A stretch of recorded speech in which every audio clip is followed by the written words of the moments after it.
Well, I'm definitely a believer that everything happens for a reason. And if I look at the more recent events that have happened over the past 2 or 3 years, that's probably the immediate inspiration for the album. 2015, I was working on a yoga and a meditation project, kind of a guided affirmation project with a yoga instructor here in Phoenix. During that time frame, my music had already started transitioning more into like chill out and ambient styles of music.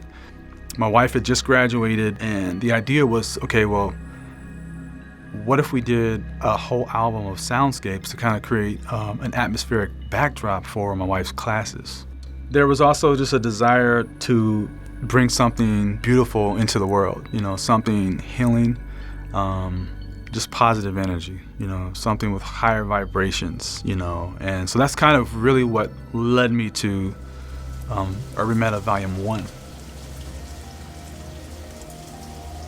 So initially my approach with the soundscape was, first I wanted them to be very grounding. So for that I went straight to looking for bass synths.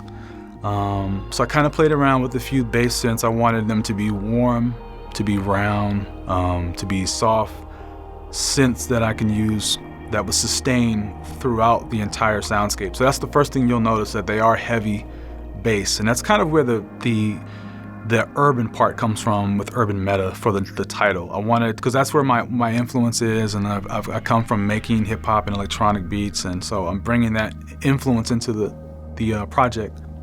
And I'll be the first to tell you I'm not a musician. I'm not a traditional musician, and I'm okay with that.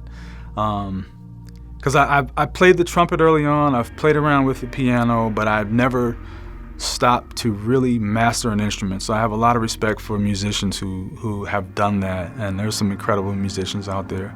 But what I brought to the project was just my ear, my emotions, and my meditation. I wanted to bring some ambient sounds into it, some nature sounds, some rain, some chanting, and a lot of it is very random, and that's the nice part about it, because you're not following a 16-bar, 8-bar structure, so you can't really predict where it's going to go. And that's the nice part about it, because you kind of lose yourself in the soundscape. And that was really the intention.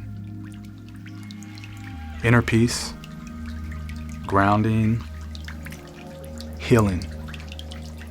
And I think that's probably the most impact the album has had on me.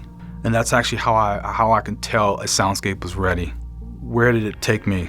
So I would sleep with the soundscapes, meditate with the soundscapes, work throughout the day with the soundscapes. And if I felt transported to a different place, a better state of mind, emotional state, then that's when I knew a soundscape was ready. So I hope that's what the listener is getting. So I just wanted to take a moment and thank you again for tuning in and giving me some of your energy and attention. I appreciate the support, and I hope you enjoy the album. And feel free to leave any feedback or comments you have regarding the soundscapes. Thank you.